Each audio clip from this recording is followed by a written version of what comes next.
Comment un partenaire évitant parvient-il à vous désarmer sans rien dire du tout? Lorsqu'une personne évitante se sent submergée par l'intimité, elle ne vous annonce pas qu'elle a besoin d'espace. Elle commence simplement à se montrer différemment, moins engagée, moins réactive, moins disponible émotionnellement, et vous laisse essayer de déchiffrer ce qui a dérapé. Vous savez que quelque chose a changé, mais le prouver semble impossible. Elle n'a rien fait de mal exactement, elle n'est tout simplement plus vraiment présente. Et c'est encore pire qu'un véritable problème que vous pourriez résoudre. La première façon dont une personne évitante vous désarme, c'est par le regard. Le contact visuel était autrefois naturel entre vous, facile, confortable, connecté. Pensez à ce qui se passe quand quelqu'un vous regarde vraiment. Il y a un sentiment qui l'accompagne, connexion, attention, présence. Maintenant, quand vous lui parlez, son regard dérive. Elle regarde son téléphone, la télévision, quelque chose derrière vous. Quand elle établit un contact visuel, c'est bref et superficiel, comme si elle cochait une case plutôt que de vraiment vous voir. Ce changement dans sa façon de vous regarder, ou de ne pas vous regarder, crée un sentiment immédiat de déconnexion que vous ressentez dans votre corps avant même que votre esprit ne comprenne. Le pouvoir de cette manœuvre réside dans sa subtilité. Elle n'a pas dit qu'elle était contrariée. Elle n'a pas annoncé qu'elle avait besoin de distance.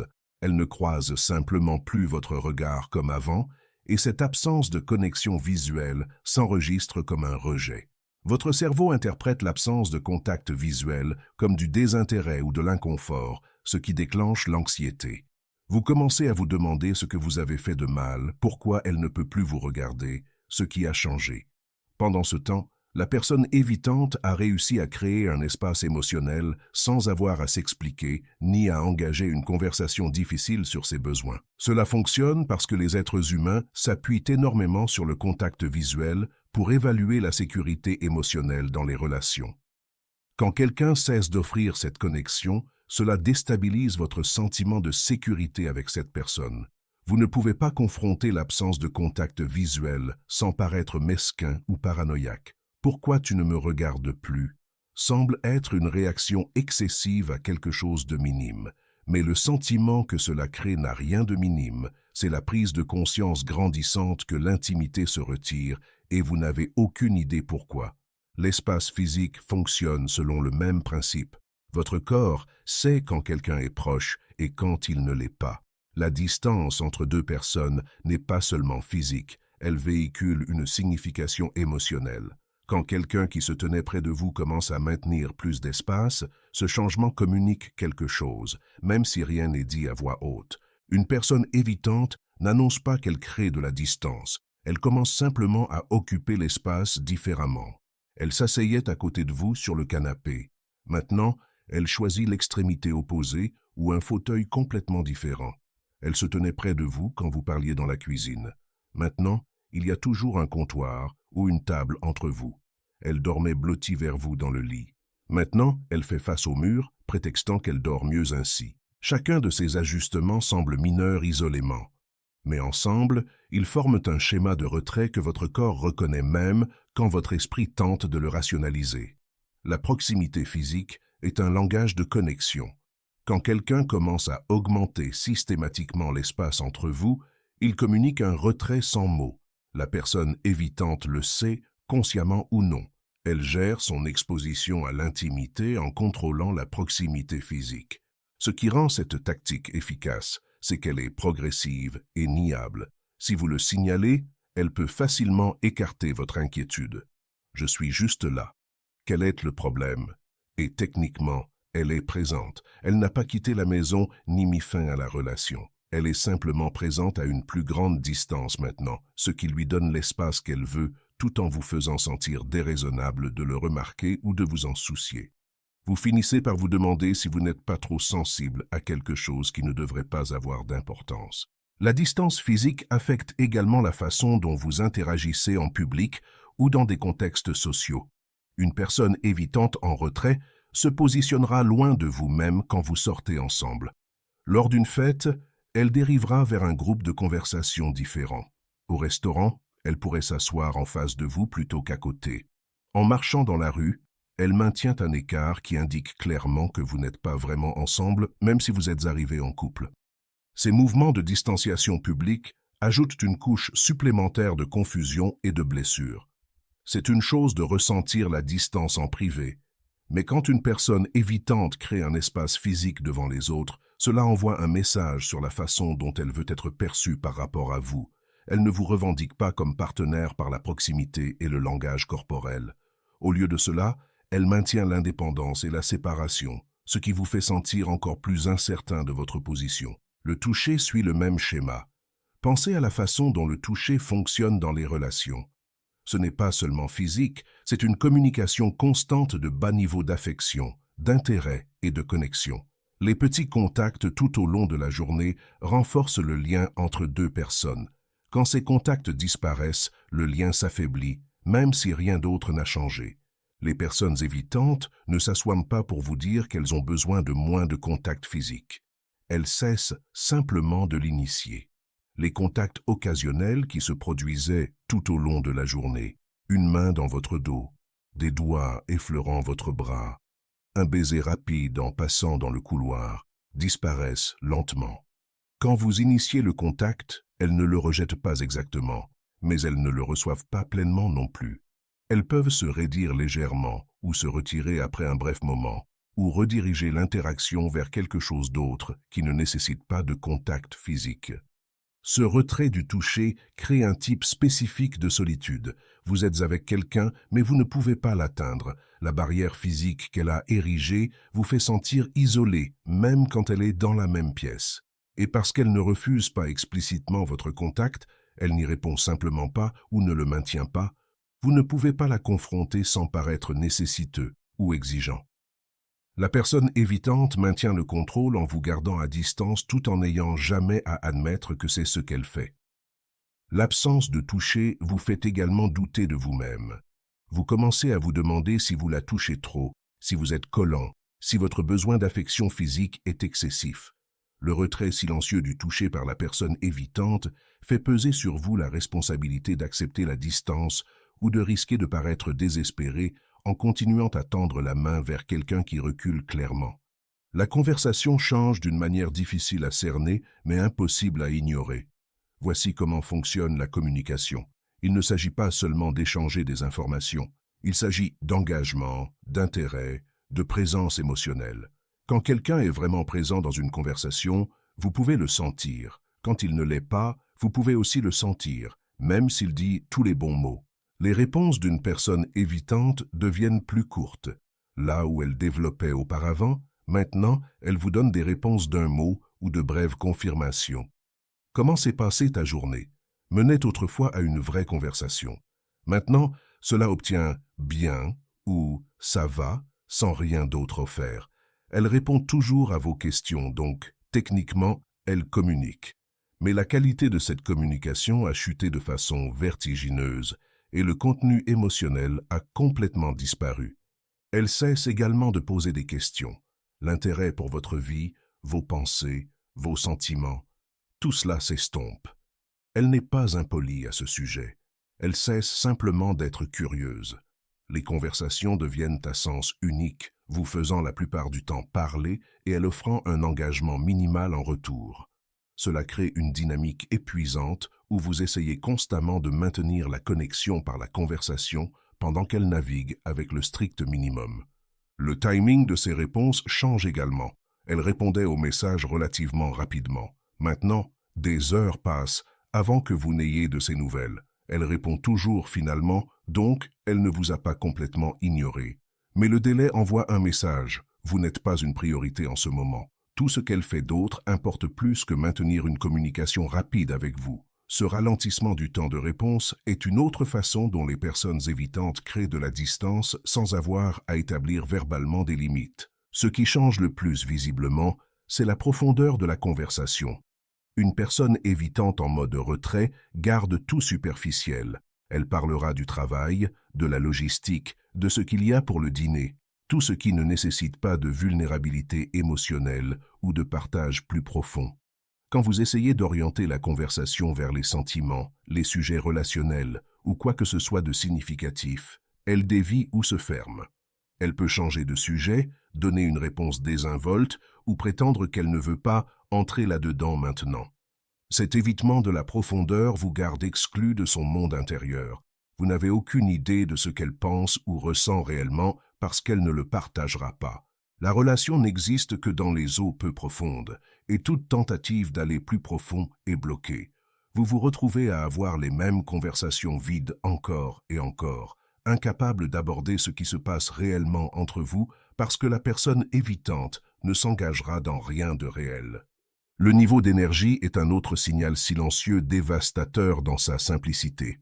L'énergie est quelque chose que vous percevez plutôt que vous ne mesurez. Vous savez quand quelqu'un est enthousiaste, engagé, excité de vous voir. Vous savez aussi quand il fait semblant, se présentant mais pas vraiment présent.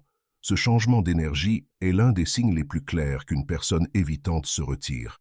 Elle s'illuminait quand vous entriez dans la pièce. Maintenant, son expression change à peine.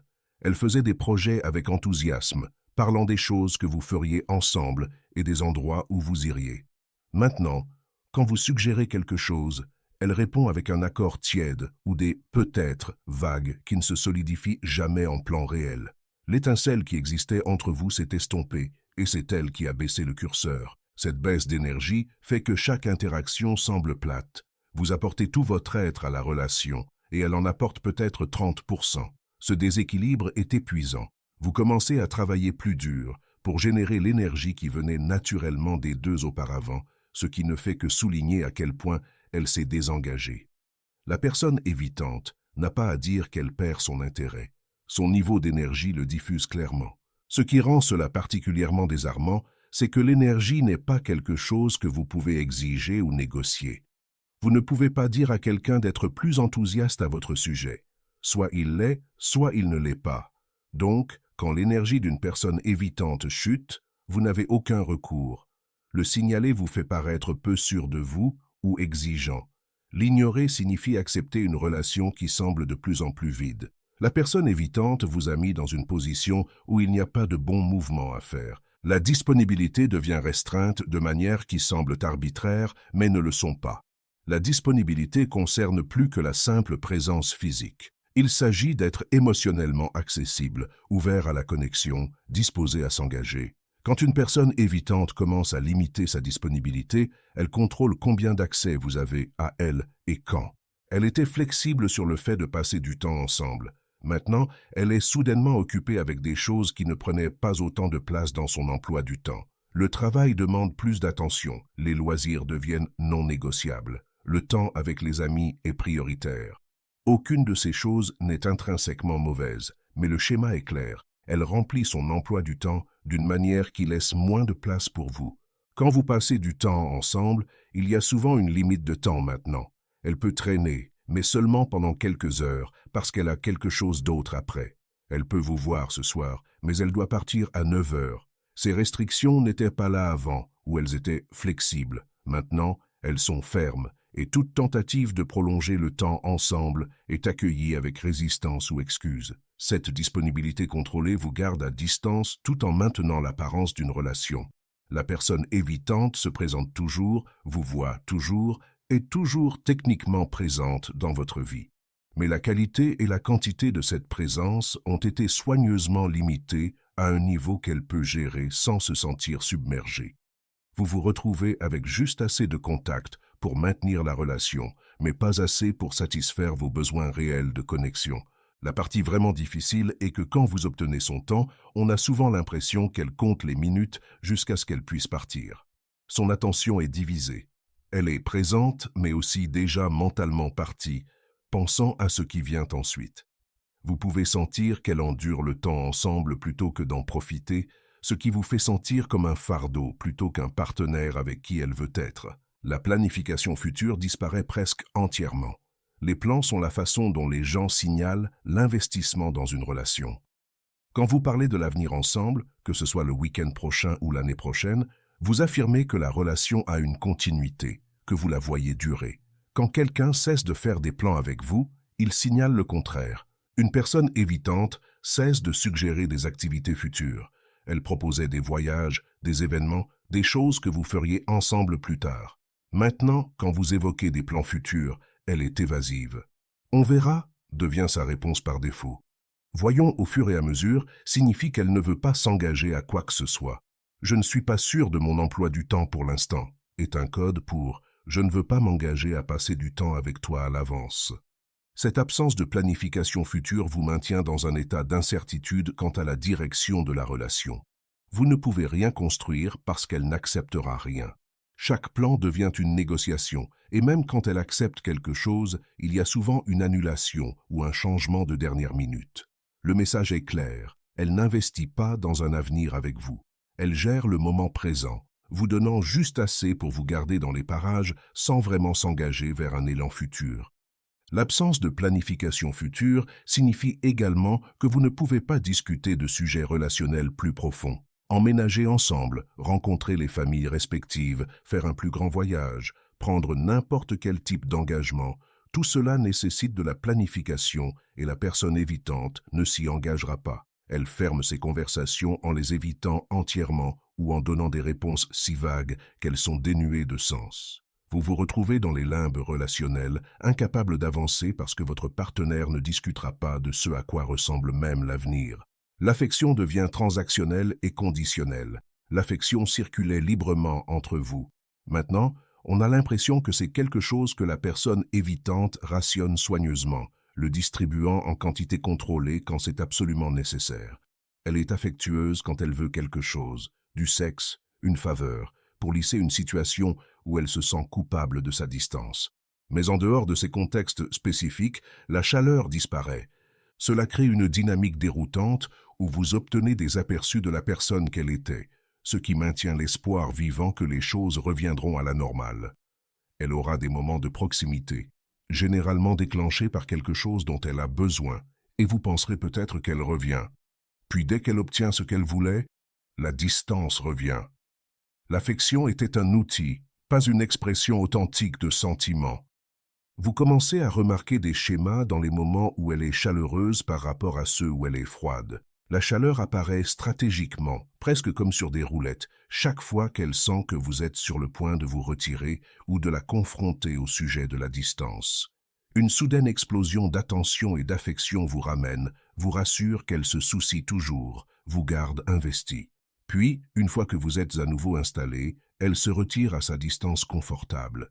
Ce renforcement intermittent est l'une des façons les plus puissantes dont une personne évitante vous maintient engagé sans être réellement disponible émotionnellement. L'imprévisibilité de quand vous recevrez de l'affection vous garde accroché, espérant toujours que la prochaine interaction sera la version chaleureuse plutôt que la froide. La personne évitante contrôle la dynamique relationnelle en contrôlant quand et combien d'affection elle fournit, et vous passez votre temps à essayer constamment de mériter ce qui était donné librement auparavant. Tous ces comportements fonctionnent ensemble pour créer un effet unifié. Séparément, chacun pourrait être expliqué ou écarté.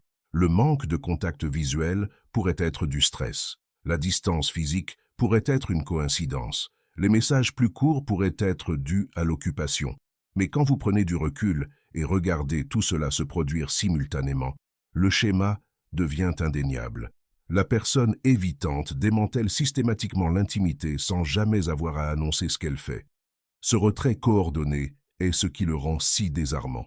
Vous avez affaire à quelqu'un qui se retire à tous les niveaux, visuel, physique, verbal, émotionnel, temporel, tout en maintenant que rien ne va mal. Elle n'a pas rompu avec vous. Elle n'a pas dit qu'elle voulait de l'espace. Elle se présente simplement différemment à travers chaque dimension de la relation, et ce retrait coordonné vous laisse vous sentir fou de le remarquer. La nature silencieuse de ce retrait signifie également qu'il n'y a rien à confronter directement. Si une personne évitante disait « j'ai besoin d'espace », vous pourriez y répondre. Vous pourriez en discuter, le négocier, le comprendre, mais quand elle commence simplement à se comporter différemment sans explication, que confrontez-vous? Son manque de contact visuel, la distance physique qu'elle maintient, la baisse de son énergie. Chaque comportement individuel semble mesquin quand vous essayez de le nommer, mais l'effet cumulatif est dévastateur. Le désarmement silencieux de la personne évitante vous maintient dans un état perpétuel de confusion et de doute de soi. Vous savez que quelque chose ne va pas, mais vous ne pouvez pas le prouver. Vous sentez la distance grandir, mais le signaler vous fait paraître paranoïaque ou nécessiteux. Vous vous retrouvez à essayer de résoudre un problème qui ne sera pas reconnu, poursuivant quelqu'un qui est déjà parti émotionnellement, sans prendre la peine de vous dire qu'il est parti. Comprendre ces schémas ne répare pas nécessairement la relation, mais cela répare votre perception de ce qui se passe. Vous n'imaginez pas les choses, vous n'êtes pas trop sensible, vous réagissez à de vrais changements comportementaux qui communiquent retrait et désengagement. La personne évitante fait quelque chose, même si elle le fait silencieusement. Une fois que vous reconnaissez ces tactiques silencieuses pour ce qu'elles sont, vous cessez de vous blâmer pour la distance. Vous cessez de travailler plus dur pour combler des écarts que quelqu'un d'autre crée délibérément. Vous cessez d'accepter la responsabilité d'une déconnexion qui n'est pas votre faute. Les mouvements silencieux de la personne évitante ne fonctionnent que lorsque vous ne comprenez pas ce que vous regardez. La connaissance retire leur pouvoir. Si vous avez reconnu ces schémas dans votre relation avec un partenaire évitant, partagez votre expérience dans les commentaires. Décrivez laquelle de ces tactiques silencieuses vous avez rencontrées et comment elles vous ont affecté. Votre histoire pourrait aider quelqu'un d'autre à réaliser qu'il n'est pas seul dans cette expérience. Si cette vidéo vous a aidé à comprendre ce qui se passait dans votre relation, cliquez sur le bouton j'aime et abonnez-vous pour plus de contenu sur les schémas d'attachement et les dynamiques relationnelles. Merci d'avoir regardé.